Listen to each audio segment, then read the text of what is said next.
કેમ છો મારા પ્યારા ફિનોલિયન્સ? આવો જો. ચલો, સંતુલન ઇક્વિલિબ્રિયમનો આ સેકન્ડ લેક્ચર છે. આજથી તમને ઇક્વિલિબ્રિયમમાં ઇન્ટરેસ્ટ સ્ટાર્ટ થશે, ભણવાની મજા આવશે. ઇન શોર્ટ, બરોબર છે, સ્ટડી કરવાની એમાં બહુ મજા આવશે. કારણ કે હવેના જે કન્સેપ્ટ છે બધા મેથેમેટિકલી કન્સેપ્ટ. બીજી વસ્તુ તમને કહેતો, ફર્સ્ટ લેક્ચર તો જસ્ટ ઇન્ટ્રોડક્શન કે ભાઈ એકચ્યુઅલમાં બેલેન્સ કોને કહેવાય, બેલેન્સ એટલે ઇક્વિલિબ્રિયમ કોને કહેવાય, સંતુલન કોને કહેવાય, એ વિષયનો હતો. એમાંથી મેં ખાલી એક પેલું જે સ્માર્ટ વર્કવાળું બોક્સ બનાવ્યું હતું એ જ ખાસ પૂછાઈ શકે, બરાબર છે. એના ક્વેશ્ચન ઇનશોર્ટ કદાચ આવું પૂછવું હોય તો એમાંથી પૂછાઈ શકે કે ભાઈ સોલિડ અને લિક્વિડ એટલે કે ઘન અને પ્રવાહી વચ્ચે જો બેલેન્સ હોય તો એમાં શું મેન્ટેન રહેતું હોય, શું અચળ રહેતું હોય, એવા ક્વેશ્ચન જસ્ટ પૂછાઈ શકે તમને, બરાબર. આજના લેક્ચરથી તમને ખબર પડશે કે યાર હકીકતમાં ઇક્વિલિબ્રિયમ છે એ ઇઝી ચેપ્ટર છે. બધા જ ઇક્વિલિબ્રિયમથી ડરતા એટલે હતા અને એટલે હજી ડરતા હોય માની લો અમુક, કારણ કે હજી તમે ભણશો પછી ખ્યાલ આવશે કે યાર આ તો બહુ ઇઝી છે એમ. બટ આ ચેપ્ટર 3 ચેપ્ટરને ભેગા કરીને એક ચેપ્ટર બનાવી નાખ્યો છે. જો આ જ ઇક્વિલિબ્રિયમને માની લો કે 2 ચેપ્ટરમાં ડિવાઈડ કર્યું હોત ને 2 ચેપ્ટર્સમાં, તો તમને ખુદને આ ઇઝી ચેપ્ટર લાગત. પણ એટલું બધું લેન્ધી બનાવી નાખ્યું છે. આ લખાણ બહુ છે આમાં, બરોબર છે, વર્ડ બહુ આપી દીધા છે, બાકી કન્સેપ્ટ કાંઈ નથી. આમ કન્સેપ્ટ ઇઝી. જેને મેથેમેટિક્સમાં થોડુંક ઇન્ટરેસ્ટ હોય, થોડુંક બી મેથેમેટિક્સ આવડતું હોય એમના માટે તો આ વાંચીને આવડી જાય ના જવું. જો સમજો. ચલો સ્ટાર્ટ કરીએ આપણે equilibrium. Suppose law of chemical equilibrium and equilibrium constant, એટલે કે રાસાયણિક સંતુલનનો નિયમ અને સંતુલન અચળાંક, બરોબર છે.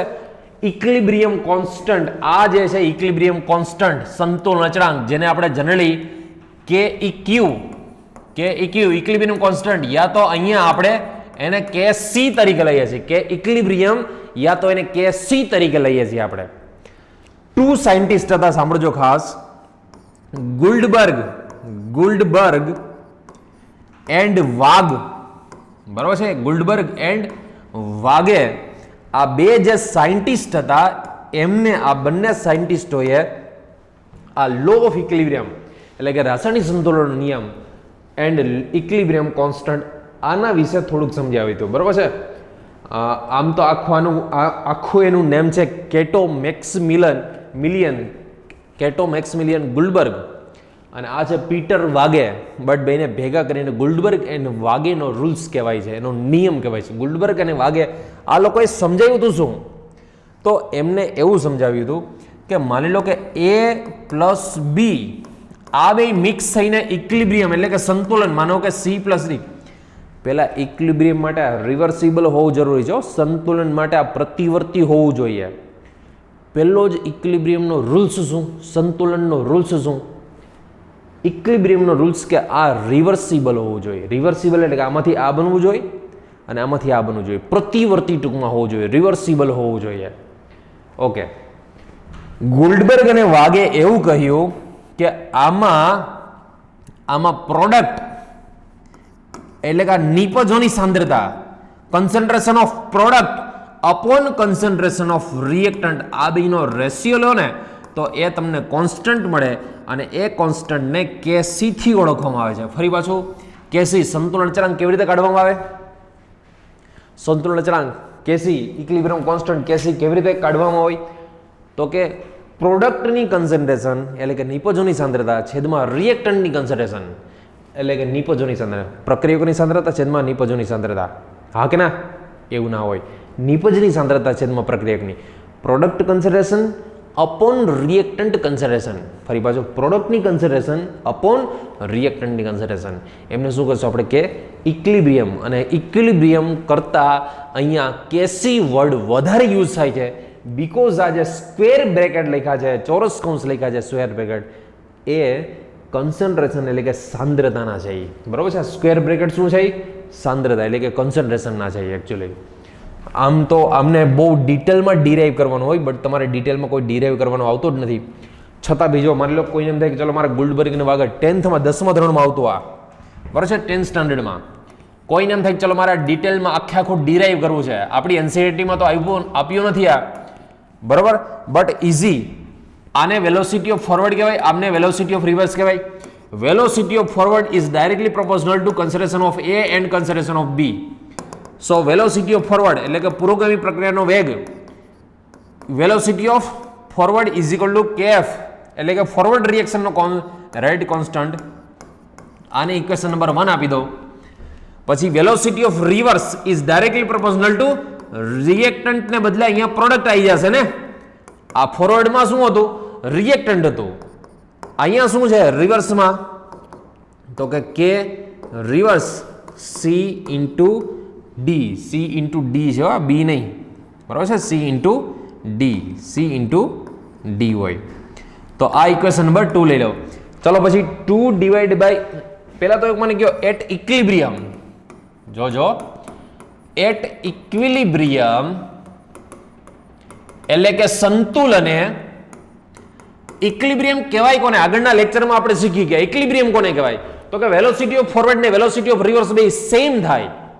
વેલોસિટી ઓફ ફોરવર્ડ અને વેલોસિટી ઓફ રિવર્સ બે સેમ થાય તો આપણે એને ઇક્વિલિબ્રિયમ કહીએ, સંતુલન કહીએ. એટલે કે પુરોગામી પ્રક્રિયાનો વેગ અને પ્રતિગામી પ્રક્રિયાનો વેગ બંને સમાન થાય.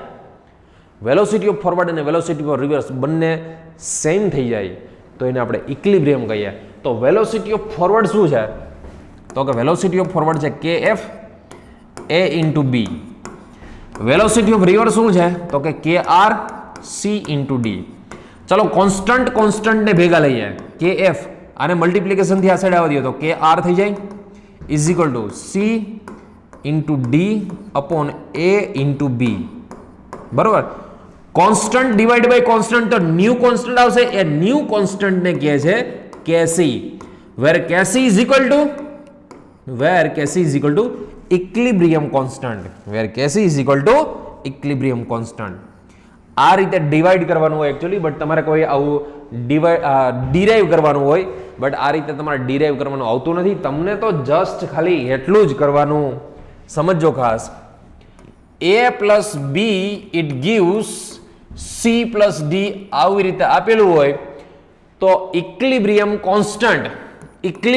કોન્સ્ટન્ટ કેસી, સંતુલન અચળાંક કેસી, ઇક્વિલિબ્રિયમ કોન્સ્ટન્ટ કેસી તમે લખજો. Where KC is equal to equilibrium constant, સંતુલન અચળાંક કહેવાય એને. તમારે તો ખાલી આટલું જ કરવાનું કે પ્રોડક્ટનું કન્સન્ટ્રેશન અપોન રિએક્ટન્ટનું કન્સન્ટ્રેશન, પ્રોડક્ટનું કન્સન્ટ્રેશન અપોન રિએક્ટન્ટનું કન્સન્ટ્રેશન. બટ હું કહે કાન ખોલીને સાંભળજો. આ એમ કહે છે ને પ્રોડક્ટનું કન્સન્ટ્રેશન અપોન રિએક્ટન્ટનું કન્સન્ટ્રેશન, બરોબર છે? એ એકચ્યુઅલમાં પ્રોડક્ટ અપોન રિએક્ટન્ટ છે. એકચ્યુઅલમાં આ શું હોવું જોઈએ ખબર છે? બધાને ખબર હોય કન્સન્ટ્રેશન છે ને, કન્સન્ટ્રેશન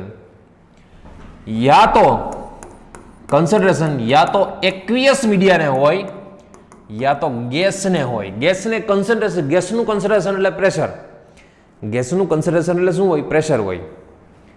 આ બેને હોય concentration is equal to aqueous media યા તો ગેસિયસ મીડિયા. બટ કન્સન્ટ્રેશન કોને ન હોય? Is not equal to liquid or solid. Liquid યા તો સોલિડનું કન્સન્ટ્રેશન નહીં લેવાનું. શું કીધું મેં? લિક્વિડ હોય ફેઝ કલા, લિક્વિડમાં હોય યા તો સોલિડમાં હોય એનું શું નહીં લેવાનું? કન્સન્ટ્રેશન એટલે કે એની સાંદ્રતા નહીં લેવાની. કન્સન્ટ્રેશન કોની લેવાની? તો કે એક્વિયસ યા તો ગેસ હોય તો જ એની કન્સન્ટ્રેશન લેવાની. બરોબર? ઓકે, બીજી વસ્તુ ચલો. માની લો કે તમને આ ઇક્વેશન છે આ રીતે આપ્યું છે, બરોબર? A plus B it gives C plus D. અહીંયા આ જે સ્મોલ લેટર છે ને, સ્મોલ લેટર એ નંબર્સ ઓફ મોલ છે. શું છે? Here A B C and D આ શું છે? નંબર્સ ઓફ મોલ, બરોબર છે? એ મોલ છે. પછી એ બી રિએક્ટન્ટ છે ને, capital C and capital D product છે. આમનો ઇક્વિલિબ્રિયમ કોન્સ્ટન્ટ કેસી લખવો હોય તો પ્રોડક્ટનું કન્સન્ટ્રેશન અપોન રિએક્ટન્ટનું કન્સન્ટ્રેશન. આ વાત તો બરોબર, પણ અહીંયા જે આગળ કોએફિશિયન્ટ એટલે કે સહગુણક કોએફિશિયન્ટ, જે ભી કોએફિશિયન્ટ હોય એમને આપણે એમની પાવરમાં એટલે કે ઘાતાંકમાં જ લગાવી દેવાનો, એમની પાવરમાં લગાવી દેવાનો, એમની ઘાતાંક ચડાવી દેવાની. ફરી પાછું શું કીધું મેં? Product upon reactant. વાત બરોબર. પ્રોડક્ટ અપોન રિએક્ટન્ટ જે આપેલું છે તમને, એ તો તમારો રૂલ્સ યુનિવર્સલ, નિપજોની સાંદ્રતા છેદમાં પ્રક્રિયકની સાંદ્રતા. જો એવું ના યાદ રાખતા નિપજોની સાંદ્રતા છેદમાં પ્રોડક્ટની સાંદ્રતા, એક જ વસ્તુ યાદ રખાય, product upon reactant. KC is equal two product upon reactant. Because 12th પછી ક્યાંય તમને ગુજરાતી આવશે નહીં. 12th પછી 100% life time English English English એક જ વસ્તુ હશે. અને લેંગ્વેજ કોઈ ડિફિકલ્ટ નથી હોતી. તમને મેન કોઈ એમ ના કે હું ઇંગ્લિશ મીડિયમમાં હોઉં તો મને ઇઝી લાગે, ગુજરાતી મીડિયમમાં હોય તો ડિફિકલ્ટ લાગે, તો ગુજરાતી મીડિયમમાં મને ઇઝી લાગે ઇંગ્લિશમાં. આમાં કન્સેપ્ટ મેઇન છે. કેમેસ્ટ્રીની બધું શું છે? કન્સેપ્ચ્યુઅલ છે આખે આખો. તમને કેસી એટલે સીધું એટલી જ ખબર પડી જાય. કેસી એટલે શું ભાઈ? તો કે પ્રોડક્ટ અપોન રિએક્ટન્ટ. કેસીનો મિનિંગ શું? Product upon reactant. નિપજોની સાંદ્રતા છે તેમાં પ્રક્રિયકોની પ્રોડક્ટ અપોન રિએક્ટન્ટ. અને જે બી આગળ કોએફિશિયન્ટ હોય, જે બી આગળ કોએફિશિયન્ટ હોય એટલે કે સહગુણક હોય, કોએફિશિયન્ટ સહગુણક, એમને એમની પાવરમાં લગાવી દેવાના. ક્યાં લગાવી દેવાના? પાવરમાં. આ વસ્તુ કેવી રીતે ખબર પડી? આ વસ્તુ ગુલ્ડબર્ગ અને વાઘને ખબર કેમ પડી કે આવું કરવાનું? આગળ તો એવું જ શીખતા ખાલી પ્રોડક્ટ અપોન રિએક્ટન્ટ, અને અહીંયા એવું કહે છે કે આગળ મોલ હોય જેટલા પાવરમાં લગાવી દેવાના, ઘાતાંકમાં ચડાવી દેવાના, પાવરમાં કેવી રીતે લગાવવાના? તો એકચ્યુઅલમાં ગુલ્ડબર્ગ અને વાઘે આનો પ્રેક્ટિકલ કર્યો હતો. H2 gas plus I2 gas, it gives 2HI gas. આમના અલગ અલગ અલગ ઘણા બધા પ્રેક્ટિકલ કર્યા એને. અને જો તમને એનસીઆરટીમાં આપ્યા છે, બધા જ પ્રેક્ટિકલ આપ્યા છે, બટ એ વસ્તુ સમજાવવા માટે આપ્યા છે કે પ્રેક્ટિકલમાં એકચ્યુઅલી મેથેમેટિક ફિગર ઉપરથી આપણને ખબર પડે એટલા માટે. એ મેથેમેટિક ફિગર યાદ નથી રાખવાના, એકચ્યુઅલમાં એ કન્સેપ્ટ આપને સમજાવવા માટે આપ્યા છે મેથેમેટિકલ ફિગર. અને એવું કહેવા માંગે છે કે આ રિએક્શન હોય તો એનો માની લો કે તમારે ઇક્વિલિબ્રિયમ કોન્સ્ટન્ટ, સંતુલન અચળાંક, ઇક્વિલિબ્રિયમ કોન્સ્ટન્ટ કેસી લખવો હોય તો કેવી રીતે લખાય?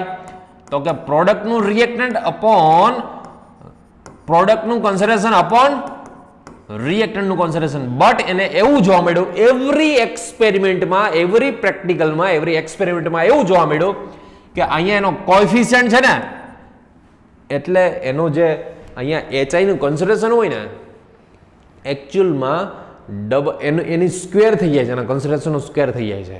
એ પ્રેક્ટિકલથી એવું શીખવા મળ્યું. ટૂંકમાં આપણે એવું યાદ રાખવાનું કે કોઈ બી રિએક્શન હોય એનો ઇક્વિલિબ્રિયમ કોન્સ્ટન્ટ કેવી રીતે લખાય? તો કે પ્રોડક્ટનું કોન્સન્ટ્રેશન અપોન રિએક્ટન્ટનું કોન્સન્ટ્રેશન, અને જે બી આગળ એનો કોએફિશિયન્ટ હોય, જે બી આગળ કોએફિશિયન્ટ હોય એમની પાવરમાં લો જાય. બરોબર? સપોઝ હું તમને આ બે ક્વેશ્ચન સોલ્વ કરવા આપું. ચલો આ બે ક્વેશ્ચન આપો. OCW એટલે પહેલા વિચારો લો. OCW online class work. OCW નું બહુ બધો મિનિંગ ના કરતા. OCW એટલે ઓનલાઈન ક્લાસ વર્ક. હાલો કરી દો મને. આમનો બેનો ઇક્વિલિબ્રિયમ કોન્સ્ટન્ટ કેસી કાઢી આપો.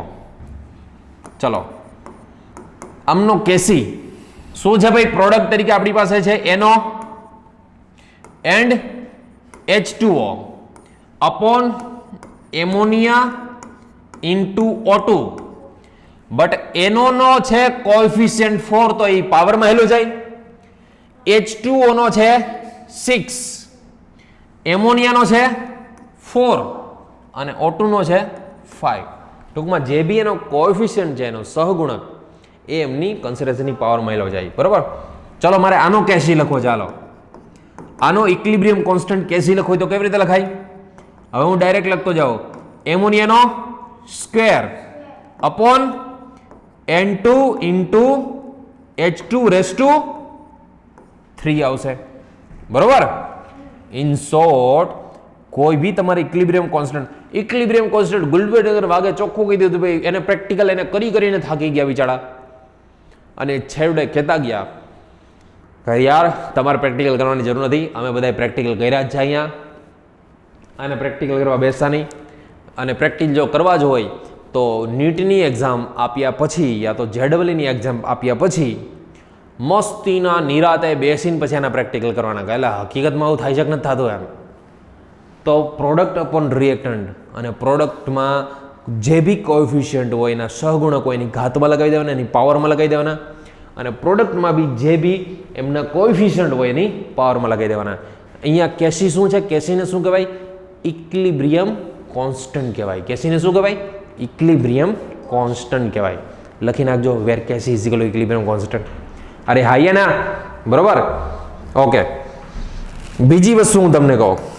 માની લો કે હું સપોઝ આ H2 પ્લસ I2, જોજો ઇટ ગીવ્સ 2HI ને, H2 plus I2 it gives 2HI. આ ગેસિયસ ફોર્મમાં જોઈ બધાય બરોબર. આમનો ઇક્વિલિબ્રિયમ કોન્સ્ટન્ટ Kc કેમ લખાય? આમનો equilibrium constant Kc is equal to તો કે પ્રોડક્ટનું કન્સિડરેશન HI નો square upon H2 into I2. આમને હું ઇક્વેશન નંબર 1 કહી દઉં. બરાબર છે? ઇક્વેશન નંબર 1 છે. Equation number 1. ઓકે. માની લો કે બીજી કોઈ આપણી પાસે આવી રિએક્શન છે. જોજો, કોઈ સેકન્ડ રિએક્શન હું લઉં અને સેકન્ડ રિએક્શન એની ઉલટી ઓપોઝિટ 2HI આનું ડીકમ્પોઝિશન થાય એટલે H2 gas plus I2 gas બને. બરોબર. આમનો માની લો કે હવે જો આમનો કેસી નો લેવાય, આનો કેસી ડેશ લેવાય, કારણ કે કેસી તો એકવાર મેં લઈ લીધો. અત્યારે રિએક્શન તો એની જ છે પણ મેં ઉલટી લખી નાખી ખાલી. એના ઇક્વિલિબ્રિયમ કોન્સ્ટન્ટને હું કેસી ડેશ કહી દઉં. તો આમના માટે પ્રોડક્ટ છે H2 into I2 upon HI નો સ્ક્વેર અપોન HI નો સ્ક્વેર. તો આમાં હું સપોઝ આને રિવર્સ કરી નાખું તો આ 1 અપોન કેસી ડેશ લખાય. બરોબર છે? ડિનોમિનેટરમાં છે નોમિનેટરમાં લો છે, નોમિનેટરમાં છે ડિનોમિનેટરમાં, એટલે અંશ છે છેદ થઈ જાય અને છેદ છે અંશ થઈ જાય. તો આને આમ લખાય HI નો square upon H2 into I2. Equation number 2. ચલો મને કહો આમાં ઇક્વેશન નંબર 1 અને 2 પરથી તમે શું કહી શકો? બરોબર છે? From equation 1 and 2, from equation 1 and 2, ચલો સમીકરણ 1 અને 2 પરથી તમે શું કહી શકો? તો કે એવું કહી શકાય Kc is equal to 1 upon KC dash. આનો મતલબ એવો કે જો કોઈ ઇક્વિલિબ્રિયમમાં રિએક્શન હોય ને એ રિએક્શનને તમે ઉલટાવી નાખો. ઇક્વિલિબ્રિયમમાં રિએક્શન હોય, સંતુલનમાં હોય અને એ રિએક્શનને ઉલટાવી નાખો તમે, તો એનો ઇક્વિલિબ્રિયમ કોન્સ્ટન્ટ છે ને, ઇક્વિલિબ્રિયમ કોન્સ્ટન્ટ એ બિચારો ઊંધો થઈ જાય. એટલે કે એનો રેસિપ્રોકલ એટલે વ્યસ્ત થઈ જાય. ફરી પાછું કોઈ બી રિએક્શન બિચારી ઇક્વિલિબ્રિયમમાં હોય અને એનો કોઈ ઇક્વિલિબ્રિયમ કોન્સ્ટન્ટ સંતુલન અચળાંક કેસી છે એનો, આ રિએક્શનને બિચાડીને તમે ઉલટી લખી નાખો અને પછી એનો ઇક્વિલિબ્રિયમ કોન્સ્ટન્ટ કાઢો, તો મેઇન ઇક્વિલિબ્રિયમ કોન્સ્ટન્ટ અને ઉલટી કરેલી રિએક્શનનો ઇક્વિલિબ્રિયમ કોન્સ્ટન્ટ બે વચ્ચે શું રિલેશનશિપ હોય? તો આ તમે રિએક્શનને ઉલટી કરી તો અહીંયા બિચારો ઈ પોતે ઉલટો થઈ જાય. તો કેસી અને કેસી ડેશ વચ્ચે રિલેશનશિપ શું હોય? રેસિપ્રોકલ, બેનો વ્યસ્ત સંબંધ હોય. બરોબર છે? KC is equal to 1 upon KC dash. Okay. હજી એક ત્રીજી વાત કરો. જોજો આખું મસ્તીનું જોજો. માની લો કે H2 gas plus I2 gas is equal two નહીં, ઇટ ગિવ્સ 2HI ગેસ છે. આખા ઇક્વેશનને આખા સમીકરણને હું 1/2 થી ડિવાઈડ કરી દઉં તો 1/2 H2 gas plus 1/2 I2 gas it gives HI gas. ચલો 1/2 થી મેં ડિવાઈડ કરી નાખી. આમનો કેસી ડબલ ડેશ આપી દઉં, શું લખાય? તો કે પ્રોડક્ટ ભાઈનું કન્સિડરેશન અપોન રિએક્ટન્ટ ભાઈનું consideration 1/2 into I2 race to 1/2. બરોબર? ઓકે. આખામાંથી હું 1/2 ને કોમન કાઢી લઉં તો આમાં તો 1/2 છે નહીં, તો એનો સ્ક્વેર કરવો પડે, કારણ કે 1/2 ને કોમન કાઢવા માટે 1/2 નો સ્ક્વેર કરવો પડે. અહીંયા છે H2, અહીંયા છે I2 અને આખા બ્રેકેટની ઉપર શું આવી જશે? 1/2. તમે પાછો 1/2 આપી દો ને, પાછો 1/2 આપી દો 1/2, તો પાછું હતું એનું થઈ જાય. ચલો 2 કેન્સલ થઈ જાય, 2 મલ્ટીપ્લાય 1/2 તો કેન્સલ થઈ ગયો. 1/2 આની પાવર થઈ જાય, 1/2 આની પાવર થઈ જાય. હવે એકચ્યુઅલમાં આ કેસી ડબલ ડેશ એકચ્યુઅલમાં શું આવ્યું ખબર છે? આટલું શું કહે? HI નો સ્ક્વેર અપોન H2 પ્લસ, તો એ કેસી કહેવાય. શું કહેવાય? કેસી કહેવાય. અને એની કેટલી પાવર થઈ ગઈ? તો કે 1/2 પાવર થઈ ગઈ. તો KC double dash is equal to શું? KC raise to 1/2. In short તમે કાંઈ પણ જો રિએક્શનને કાંઈ કર્યું ને, કારણ કે આ છે ને આ ઈ કેસી હતું, ટૂંકમાં રિએક્શનને તમે ઉલટી કરો, ચત્તી કરો તો એનો કંઈક અલગ ઇક્વિલિબ્રિયમ કોન્સ્ટન્ટ આવે. શું આવી જાય? એનો ઇક્વિલિબ્રિયમ કોન્સ્ટન્ટ અલગ આવે. પણ એ અલગ ઇક્વિલિબ્રિયમ કોન્સ્ટન્ટ હોય ને, મૂળ ઇક્વિલિબ્રિયમ કોન્સ્ટન્ટ જે મેઇન ઇક્વિલિબ્રિયમ કોન્સ્ટન્ટ છે એની હારે કંઈક રિલેશનશિપમાં હોય. શું હોય? એની હારે કોઈ જાતના રિલેશનશિપમાં હોય. માની લો કે હું suppose fourth H2 gas plus I2 gas, it gives 2HI gas.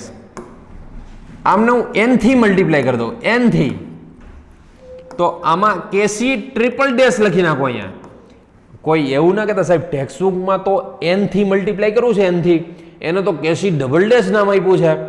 Allow એવું ડબલ ડેશને નાને સરખાવતા નહીં કે એમાં સાહેબ ડબલ ડેશ છે આમાં ટ્રિપલ ડેશ. કોઈ બી અલગ કોન્સ્ટન્ટ, બરોબર છે. મને એમ થયું મારે ટ્રિપલ ડેશ નથી કરવો, ચલો મારે કેસીનો સ્ટાર વાળો કરવો છે, મારે ટ્રિપલ ડેશ નથી કરવો, મારે આ સ્ટાર વાળો કેસી કરવો છે, તો એ કરી શકું. એવું ન હોય કે હું એનસીઆરટીમાં સાહેબ ડબલ ડેશ આપ્યો તો અહીં તમે ડબલ ડેશ રાખો નહીં. અલગ એવું ના હોય. આ કોઈક ન્યૂ કોન્સ્ટન્ટ એટલે કોઈ બી અલગ ફિગરથી હોય, કોઈ બી અલગ ફિગર થાય. ઓકે, અહીંયા HI નો 2n પાવર, અહીંયા H2n, I2n, બધાયમાંથી આ જે બધાય છે એ બધાયમાંથી n જે છે n, એ n ને હું કોમન કાઢી લઉં. શું કરી લેવાનો? ઉપર n લગાવી દઈ. તો આટલું તો શું હતું ભૂલકાવ? કેસી હતું, બરાબર. તો કેસી સ્ટાર એટલે કે આ જે n થી મલ્ટીપ્લાય કરો તો એનો ઇક્વિલિબ્રિયમ કોન્સ્ટન્ટ KC⁻n જેટલો આવ્યો. ટૂંકમાં આ છે ને, આ ભાઈ આમાંથી કોઈ ક્વેશ્ચન ના પૂછે, બટ જો આવો ઇઝીલી ક્વેશ્ચન પૂછાઈ ગયો હોય કે ભાઈ તમે કોઈ રિએક્શન છે ઇક્વિલિબ્રિયમમાં અને બિચારી મસ્તીની પડી છે એમણામ, અને તમે જ્યાં જઈને ઉલટી કરી નાખો, રિએક્શન આખે ઉલટી કરી નાખો, તો એના ઇક્વિલિબ્રિયમ કોન્સ્ટન્ટમાં શું ચેન્જીસ આવે? તો તમારે એમ કહેવાય કે જો તમે રિએક્શન ઉલટી કરી નાખો ને તો ઇક્વિલિબ્રિયમ કોન્સ્ટન્ટ બિચારો ઉલટો થઈ જાય. ટૂંકમાં રિએક્શનને ઉલટાવવાથી રિએક્શનને ચેન્જ કરી નાખો, રિએક્ટન્ટ છે એ પ્રોડક્ટ કરી નાખો, પ્રોડક્ટ છે એ રિએક્ટન્ટ કરી નાખો, તો એને ઇક્વિલિબ્રિયમ કોન્સ્ટન્ટ એનો રેસિપ્રોકલ એટલે એનો વ્યસ્ત થઈ જાય, ઉલટો થઈ જાય બિચારો. જો તમે n થી મલ્ટીપ્લાય કરી દો તો એની પાવરમાં n આવી જાય. જો 1/2 થી ડિવાઈડ કરી નાખો, 1/2 થી ડિવાઈડ કરી નાખો તો એનો પાવર 1/2 આવી જાય. n થી મલ્ટીપ્લાય કરો તો એની પાવર n આવી જાય. 1/2 થી ડિવાઈડ કરી નાખો તો એની પાવર 1/2 આવી જાય.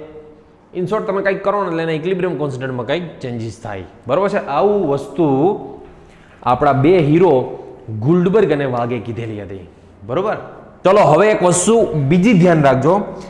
માની લો કે જો આ જ વસ્તુ છે ગુલ્ડબર્ગ અને વાગનો રૂલ્સ જે છે, માની લો કે તમે કેલ્શિયમ કાર્બોનેટ, લાઇમસ્ટોન, ચૂનાનો પથ્થર જેને કહેવાય લાઇમસ્ટોન કહેવાય, કેલ્શિયમ કાર્બોનેટને હીટ આપો તમે, તો એમાંથી calcium oxide solid plus CO2 gas બને. હવે આમનો જો તમે કેસી લખતા હો ને, આમનો કેસી, તો આમનો કેસી શું આવે ખબર છે? Product multiply product upon reactant. But યાદ રાખજો ભૂલકાઓ, આ છે એ સોલિડ ફોર્મમાં હોય, આ છે ગેસ ફોર્મમાં હોય, આ છે સોલિડ ફોર્મમાં હોય, તો સોલિડનું કન્સન્ટ્રેશન લેવામાં જ ન આવે, એનો કંઈ યુઝ જ ન હોય, એને તો કોન્સ્ટન્ટ લેવામાં હોય. તો એકચ્યુઅલમાં કેસી છે ને, કેસી એ ખાલી CO2 ના કન્સન્ટ્રેશન ઉપર ડિપેન્ડ હોય. કેસી છે મતલબ કોન્સન્ટ્રેશન, ઇક્વિલિબ્રિયમ કોન્સ્ટન્ટ છે, સંતુલન અચળ ઇક્વિલિબ્રિયમ હોર્મોન, એ ખાલી કોની ઉપર ડિપેન્ડ હોય? તો કે CO2 ગેસ ઉપર ડિપેન્ડ હોય. બીજી વસ્તુ, ચલો આ તો લખી લીધી. માની લો કે તમને આવું આપ્યું છે, જોજો Ag2O, એમની રિએક્શન HNO3 સાથે કરો. 2 સિલ્વર છે એટલે 2 NO3 જોશે, તો આમની બે વચ્ચેની રિએક્શન થાય ને તો એમાંથી બને AgNO3 ટ્વાઇસ, AgNO3 ટ્વાઇસ નહીં but AgNO3 2 times plus H2O liquid, because અહીંયા 2H અને ઓક્સિજન. સિલ્વર ઓક્સાઇડ સોલિડ હોય, સિલ્વર ઓક્સાઇડ સોલિડ હોય, HNO3 એક્વિયસ મીડિયમમાં હોય, AgNO3 એક્વિયસ મીડિયમમાં હોય, H2O છે એ લિક્વિડ ફોર્મમાં હોય. તો આમનો આપણે કેસી જો લખવાનો થાય તો પ્રોડક્ટ AgNO3 છે, પ્રોડક્ટ એક્વિયસ મીડિયમમાં, એનું કન્સન્ટ્રેશન અપોન રિએક્ટન્ટ જે છે HNO3 એના કન્સિડરેશન શું કહેવાય? આમાં H2O અને Ag2O ને લખાતા નથી બીકોઝ સોલિડ અને લિક્વિડને કન્સન્ટ્રેશનમાં કન્સિડર કરવાના નથી આવતા. ઓલવેઝ યાદ રાખજો, એક્વિયસ મીડિયા હોય યા તો ગેસિયસ મીડિયા હોય તો જ આને કેસીમાં કન્સિડર કરવામાં આવે, બાકી લિક્વિડ હોય યા તો સોલિડ હોય આમને કેસીમાં કન્સિડર કરવામાં આવતા નથી. જો આ જ H2O ગેસિયસ ફોર્મમાં હોત ને, H2O ગેસિયસ ફોર્મમાં, તો પાછો કરવામાં આવે તેને. H2O લિક્વિડ હોય તો ના પાડી દેવાની, H2O સોલિડ ફોર્મમાં હોય તો ના પાડી દેવાની, H2O ગેસિયસ ફોર્મમાં હોય તો એને ઇક્વિલિબ્રિયમમાં ઇન્સર્ટ કેસીના જે આ સ્ટેપ છે, આ ફોર્મ્યુલા છે, એમાં એને કન્સિડર કરવાનો. બરોબર. હમણાં એક ટોપિક જોશું આપણે, હોમોજીનિયસ અને હિટ્રોજીનિયસ, એટલે કે સમાંગ સંતુલન અને વિષમાંગ સંતુલન. વિષમાંગ સંતુલન એટલે શું ખબર છે? હિટ્રોજીનિયસ એટલે અલગ અલગ ફેઝમાં હોય. જો આમાં આ સોલિડ છે, આ એક્વિયસ છે, ઓલું લિક્વિડ છે, તો એકચ્યુઅલી મને હિટ્રોજીનિયસ વિષમાંગ સંતુલન કહેવાય ને. શું કહેવાય? વિષમાંગ સંતુલન, હિટ્રોજીનિયસ, કે બધાની કલા, બધાની ફેઝ, આ છે એક્વિયસ ફેઝમાં છે, ઓલો લિક્વિડ ફેઝમાં છે, આ સોલિડ ફેઝમાં, બધાની ટૂંકમાં એકથી વધારે ફેઝ હોય, એકથી વધારે, બધા અલગ અલગ હોય. એમ ન કહેતા સાહેબ આ તો ભાઈ સેમ છે, એમ નહીં, એકથી વધારે ફેઝ હોય તો એમને યાદ રાખજો વિષમાંગ એટલે કે હિટ્રોજીનિયસ ફેઝ કહેવામાં આવે છે, કલા કહેવામાં આવે છે. અને જો બધા જ માની લો કે લિક્વિડ હોય એટલે કે બધા જ એક્વિયસ મીડિયમ હોય, માની લો બધા જ એક્વિયસ છે, આ બેની ફેઝ પાછી સેમ કહેવાય, કારણ કે આ એક્વિયસ એટલે લિક્વિડ જ થયું ને, એક્વિયસ એટલે લિક્વિડ ફોર્મ જ થયું.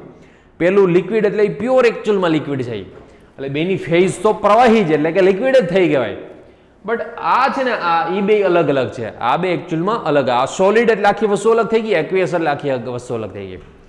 Okay, next topic, best IMP, જોરદાર આઈએમપી, ખતરનાક આઈએમપી કરી નાખવાને, ખતરનાક આઈએમપી. બરોબર. કેપી અને કેસી વચ્ચેનો રિલેશનશિપ પૂછાઈ ગયેલું છે એકવાર, બરોબર છે. સુપર આઈએમપી કરી નાખો અમને. કેપી અને કેસી વચ્ચેનો રિલેશનશિપ. કેસી જનરલી ક્યારે યુઝ કરવાનો હોય, કેપી જનરલી ક્યારે યુઝ કરવાનો હોય, એ આપણે હમણાં સમજીએ. બટ એક વસ્તુ સાંભળો, હમણાં થોડી વાર પહેલા આપણે એક આવું રિએક્શન જોયું હતું, AA BB it gives CC plus DD. Okay, આમનો મારે કેસી લખવું હોય, કેસી, તો કેસી કેવી રીતે લખાય? તો કે રિએક્ટન્ટનું કન્સિડરેશન, રિએક્ટન્ટનું કન્સિડરેશન, એનો કોએફિશિયન્ટ સહગુણક કોઈને પારમાં લગાવી દેવાનો, અપોન પ્રોડક્ટનું કન્સિડરેશન, અપોન પ્રોડક્ટનું કન્સિડરેશન. બરાબર. આને ઇક્વેશન નંબર 1 આપી દો, આમને ઇક્વેશન નંબર 1 આપી દો. બીજી વસ્તુ, ઘણાને પ્રશ્ન એવો થતો હશે કે સર અહીંયા તો આપણે આ જે છે થોડીક વાર પહેલા કે આ તો ગેસ જોયું હતું, જોવો તો H2 છે એ ગેસ છે, I2 છે એ ગેસ છે, તો એના માટે કેસી થોડો લખી શકાય એમ, એના માટે તો કેપીનો લખવાનો હોય, ગેસ હોય તો તેને પ્રેશરનો હોય. તો કે ના, એવું ના સમજતા. એકચ્યુઅલમાં સ્ક્વેર કર્યો છે કન્સન્ટ્રેશન, કન્સન્ટ્રેશન એટલે ગેસિયસ ફોર્મ હોય એને પણ કન્સન્ટ્રેશન ટર્મથી શો કરી શકીએ આપણે, એવું નહીં. પ્રેશર છે એટલે એકચ્યુઅલીમાં શું છે? પ્રેશરને ગેસનું કન્સન્ટ્રેશન જ કહેવાય. પ્રેશર છે એકચ્યુઅલી ગેસનું શું કહેવાય? કન્સન્ટ્રેશન. તો ગેસ હોય તો બી એના માટે આપણે કેસી વર્ડ યુઝ કરી શકીએ, પણ કેપી બી યુઝ કરી શકીએ. કેવી રીતે? અને બેનો રિલેશનશિપ શું છે એ જ વસ્તુ અહીંયા સમજવાની છે આપણે. ઓકે, આ તો શું થઈ ગયું? કેસીની વાત થઈ ગઈ. હવે હું વાત કરીશ કેપીની, પણ એ પહેલા સમજીએ આપણે. જોજો ફરી પાછું આ અહીંયા, ચલો. એ આ રિએક્શન છે, એમના માટે AA plus BB it gives CC plus DD. એમના માટે આપણે સંતુલન ચલાક ઇક્વિલિબ્રિયમ કોન્સ્ટન્ટ કેસી લખ્યું આપણે, બરોબર. હવે તમને આઈડિયલ ગેસ ઇક્વેશન, આદર્શ વાયુ સમીકરણ, આઈડિયલ ગેસ ઇક્વેશન એટલે કે આદર્શ વાયુ સમીકરણ, આદર્શ વાયુ સમીકરણ, આઈડિયલ ગેસ ઇક્વેશન શું છે ભૂલકાઓ? તો કે ideal gas equation PV is equal two NRT છે. Ideal gas equation PV is equal two NRT છે. તો P V ને મલ્ટીપ્લિકેશનમાંથી હું આ સાઈડ આવવા દઉં, બરોબર. બધાના ડિનોમિનેટરમાં લખો, બધાના છેદમાં લખો કે n ના છેદમાં લખો, એટલે કે બધાના ડિનોમિનેટરમાં લખો યા તો n ના ડિનોમિનેટરમાં લખો, બે વસ્તુ એક જ કહેવાય. ઓકે, હવે પીવી ઇઝ ઇક્વલ ટુ એનાથી વી મલ્ટીપ્લિકેશનમાંથી n ની નીચે n મતલબ મોલ અને આ લીટર, મોલ પર લીટર એટલે એને કહેવાય કન્સન્ટ્રેશન. તો એને હું લખી નાખું CRT, P is equal two CRT, વેર એટલે કે જ્યાં આ C શું છે? C તો કઈ મોલ પર લીટર છે. C મતલબ સાંદ્રતા, કન્સન્ટ્રેશન, કન્સન્ટ્રેશન n એટલે મોલ અને આ શેમાં હોય? લીટરમાં, મોલ પર લીટર, જેને આપણે કહીશું કોન્સન્ટ્રેશન, સાંદ્રતા. તો P is equal two CRT લખી શકાય, P is equal two CRT. Okay, જોજો હવે આ જ વસ્તુ છે, માની લો કે A બરોબર, B it gives CC plus DD. માની લો કે આ બધા ગેસિયસ ફોર્મમાં છે, ગેસિયસ ફોર્મમાં.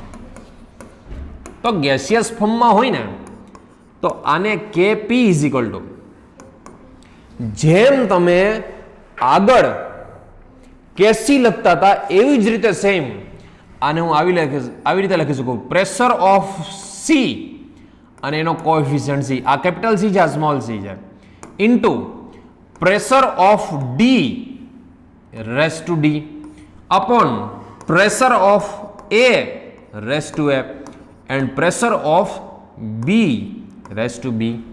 ઇન શોર્ટ, આગળ જે રીતે આપણે કોન્સન્ટ્રેશનની ટર્મ લખતા હતા, સ્ક્વેર બ્રેકેટ એટલે કોન્સન્ટ્રેશન, સ્ક્વેર બ્રેકેટ એટલે શું થયો? કોન્સન્ટ્રેશન, અથવા તો એને C લખી શકાય.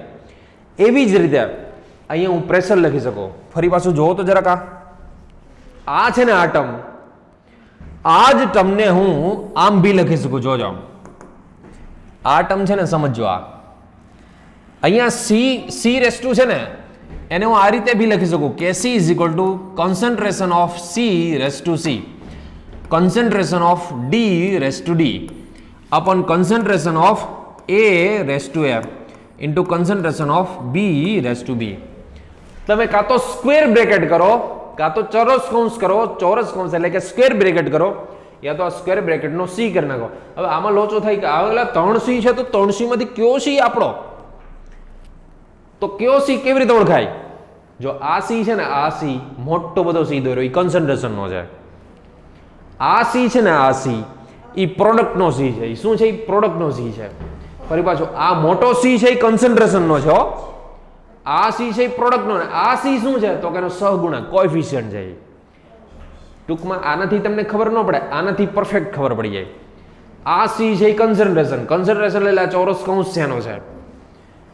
A એટલે એ રિએક્ટન્ટ થયો, અને ઉપર જે A છે એનો કોએફિશિયન્ટ એટલે કે એનો સહગુણક થયો. બરોબર? ઓકે, આને ઇક્વેશન નંબર 1 આપી દો. રેડી? જોજો હવે સમજો. અહીંયા જેમ આગળ આપણે કરતા હતા કેસી માટે, એવી રીતે કેપી માટે એમાં કોન્સન્ટ્રેશન ટર્મ યુઝ કરતા હતા, C યુઝ કરતા હતા. આમાં પ્રેશર યુઝ કરવાનું, pressure of D raise to એનો સહગુણક, coefficient, into pressure of D, pressure of C, પછી પ્રેશર ઓફ D, પછી પ્રેશર ઓફ A અને પછી પ્રેશર ઓફ B. હવે P ઇઝ ઇક્વલ ટુ, તો તમને ખબર છે, P is equal two CRT છે. P ઇઝ ઇક્વલ ટુ થોડીક વાર પહેલા જોયું હતું CRT, બરોબર છે? તો હું આ P છે ને, P એની જગ્યાએ હું CRT લખી નાખું, CRT. પણ આ C છે ને, એ કોનો? તો કે આનો, બરોબર? અથવા તો હું આમ કરી નાખું, એક કામ કરીએ, P ની જગ્યાએ CRT લખીએ પેલા. આ CRT કોનો? તો કે આ C નો, અને એની પાવર C, ઇન્ટુ P ની જગ્યાએ CRT લખી નાખીએ, અને ઈ કોનો? તો કે D નો, એની પાવર લખી નાખીએ D, અપોન આ P ની જગ્યાએ લખી નાખીએ CRT, ઈ CRT કોનો? તો કે A નો, એની પાવર A, ઇન્ટુ P ની જગ્યાએ CRT, ઈ કોનો? તો કે B નો, એની પાવર B. બરોબર? ઓકે, હવે હું બધાને પાવર આપી દઉં. તો આની એમ લખી શકાય CC raise to C into RT તો કોન્સ્ટન્ટ હોય, એને ખાલી પાવર જ લાગે. RT તો ખાલી કોન્સ્ટન્ટ હોય, એને ખાલી પાવર જ લાગશે. ઇન્ટુ આને આપી દઉં CD raise to D into RT raise to D. R અને T તો બે કોન્સ્ટન્ટ છે, કોન્સ્ટન્ટ હોય ને નીચે D લખવાની કાંઈ જરૂર નથી. ઓકે, આ સી છે એને હું એ આપી દઉં. આ કોનો છે ભાઈ? એનો છે, એની પાવર એ. બરોબર છે? પાવર બે ની અલગ અલગ કરી નાખો તો આરટી રેસ ટુ એ. અહીંયા C B raise to B into RT ની બી પાવર. બરોબર? ઓકે, હવે આ સી વાળી બધી ટર્મ છે C raise to C into C D raise to D upon C A raise to A into C B raise to B. આ બધાને આપણે ભેગા લખી નાખીએ ઇન્ટુ આ બેનો ડિનોમિનેટર બેઝ સેમ છે, આધાર સરખો છે, બેઝ સેમ છે આ બેનો. તો બેઝ સેમ હોય તો એની પાવરનું એડિશન થાય. આ બેનો બેઝ સેમ છે, બેઝ, તો એની પાવર છે, એની પાવર એ બેનું એડિશન થાય. બરોબર? હવે તમને આ તો ખબર છે ભૂલકાઓ, આ એકચ્યુઅલી શું કહેવાય તો કે કેસી કહેવાય. અહીંયા આગળ કેપી હેલું જ આવે છો, આટલાને તો કેસી કહેવાય ઇન્ટુ આરટી ઉપર સી પ્લસ ડી છે જ, બેયનો બેઝ સેમ છે પણ આ ડિનોમિનેટરમાંથી ઉપર જાય તો એની પાવરની સબસ્ટ્રેશન, ઘાતાંકોની બાદબાકી થશે, પાવરનું સબસ્ટ્રેશન થશે. તો KP is equal to KC into RT raise to delta NG, where delta NG is equal to, જોજો અહીંયા આ ઇક્વેશન યાદ રાખજો, where delta NG is equal to C plus D minus A plus B. અહીંયા ચોખ્ખું લખ્યું છે delta N મતલબ આ બે, એન મતલબ મોલ, એન મતલબ મોલ, આ બધા મોલ્સ જ છે ને. ડેલ્ટા મતલબ એનો ડિફરન્સ છે, એનો ફેરફાર. બરાબર છે? સબસ્ટ્રેશન એટલે ફેરફાર છે. પણ ચોખ્ખું લખ્યું છે ડેલ્ટા એનજી, એનજી મતલબ ગેસિયસ. આ moles, numbers of mole, but કોના છે? નંબર્સ ઓફ મોલ કોના? તો કે એ છે પ્રોડક્ટ. કોના છે? પ્રોડક્ટના છે. અને કઈ ફેઝમાં? In gaseous phase. Gaseous phase એટલે કે numbers of mole of product, numbers of moles of product. અને કઈ પ્રોડક્ટ? તો કે ગેસિયસ ફોર્મમાં હોય એ જ, વાયુરૂપ અવસ્થામાં હોય, વાયુરૂપ અવસ્થામાં એવી જ પ્રોડક્ટના મોલ લેવાના, minus numbers of moles of reactant, reactant એટલે પ્રક્રિયક, reactant in gaseous phase, in gaseous phase. એટલે તમે આ ચોખ્ખું લખી નાખો, વાયુરૂપ નિપજોની મોલ માઇનસ વાયુરૂપ પ્રક્રિયકોના મોલ. આ ચોખ્ખી વસ્તુ યાદ રાખજો ભૂલકાઓ. કેપી અને કેસી વચ્ચેનો, જો કેપી અને કેસી વચ્ચેનો રિલેશનશિપ મેં તમને ડિરાઈવ કરતા એટલે શીખવાડો કે એકચ્યુઅલમાં તમારે સમજવામાં ઈઝી પડે. બટ એક્ઝામમાં તમને ડિરાઈવ કરવાનો થોડો પૂછશે, તમને તો સીધો કેપી અને કેસી વચ્ચેનો રિલેશનશિપ જ પૂછશે. KP is equal to KC is equal, KP is equal to KC into RT raise to delta NG. અહીંયા યાદ રાખજો KC is equal to KP ના થઈ જાય. બરોબર? KC is equal to KP ના થઈ જાય, વસ્તુની ખાસ ધ્યાન રાખવાની. ઓકે, હવે આમાંથી ક્વેશ્ચન અલગ અલગ કઈ રીતે પૂછી શકાય સાંભળજો, જોજો. આ ફરી પાછો આ ઇક્વેશનનું આટલી રીતે લખી શકો, KP is equal to KC RT raise to delta NG લખાય. હવે લોચો શું થાય ખબર? એક્ઝામમાં ઓપ્શન જ ના આપ્યો હોય. આ જ વસ્તુ છે કેપી, આખી વસ્તુના સાઈડ લઈ લ્યો તો આમ લખાય, RT raise to delta NG is equal to KC. તો આ જ વસ્તુનું આમ લખી શકો, આરટી ને ઉપર જવા દો તો KP RT raise to minus delta NG is equal to KC. તો આ જે ઇક્વેશન હતું ને એની જેમ જ બીજું ઇક્વેશન આ પણ એક્ઝામમાં આપે, KC is equal to KP RT raise to minus delta NG. સાલું લોચો શું થાય ખબર છે? આપણે ગોખીને આ ગયા હોય KP is equal to KC RT raise to delta NG. Option એક્ઝામમાં આવો પૂછી લઈએ, તો આપને એમ થાય કે ડેલ્ટા એનજી છે ને પહેલાં તો માઇનસ નહોતો આવતો. પહેલો ક્વેશ્ચન તો શું થાય આપણે કે ડેલ્ટા એનજી માઇનસ તો નહોતું જો એમ પહેલો ક્વેશ્ચન એ થાય. પછી બીજો ક્વેશ્ચન કે આગળ તો એલા કેપી આવતું હતું, આ કાં કેસી આવી ગયું? કંઈક અલગ ટ્રીકથી યાદ રાખીને ગયા હોય. હંમેશા એક વસ્તુ યાદ રાખજો, ગમે તે એક જ ઇક્વેશનની ટ્રીક બનાવાય પછી એના ઉપરથી તમને આવી રીતે ચેન્જ કરતા આવડવું જોઈએ કે આરટીને તમે આ સાઈડ લઈ લો, પછી આરટીને ઉપર જવા દો તો પાવર એની માઇનસ થઈ જાય. તો KC is equal to KP RT raise to delta NG. જ્યાં ડેલ્ટા એનજી એટલે ફિક્સ જી, જો ચોખ્ખું કહે છે જી જી જી જી. જી એટલે ગેસ, ગેસિયસ ફોર્મમાં હોય ને ગેસિયસ ફોર્મમાં એવા જ પ્રોડક્ટ અને રિએક્ટન્ટનો બેનો માઇનસ કરવાનો. જેમ કે માની લો કે સમજો કેલ્શિયમ કાર્બોનેટ છે, કેલ્શિયમ કાર્બોનેટ બરોબર છે, આ છે સોલિડ. પછી બીજું જો કેલ્શિયમ કાર્બોનેટ સોલિડ છે, એને હીટ આપો તો કેલ્શિયમ ઓક્સાઇડ સોલિડ બને પ્લસ CO2 ગેસ બને. આનો ડેલ્ટા એનજી ફાઇન્ડ કરવો હોય તો ગેસિયસ મોલેક્યુલમાં ખાલી એક CO2 છે એના મોલ બરાબર, માઇનસ રિએક્ટન્ટમાં તો કઈ કોઈ ગેસિયસ છે જ નહીં, તો આનો ડેલ્ટા એનજી કેટલો આવે ખબર છે? એક જ આવે. તો આનો KP is equal to KC RT raise to delta NG. તો એનો ડેલ્ટા એનજી શું આવે ભૂલકાવ? 1 હોય તો કેપી અને કેસી વચ્ચેનો relation KP is equal to KC into RT થઈ જાય. બરોબર?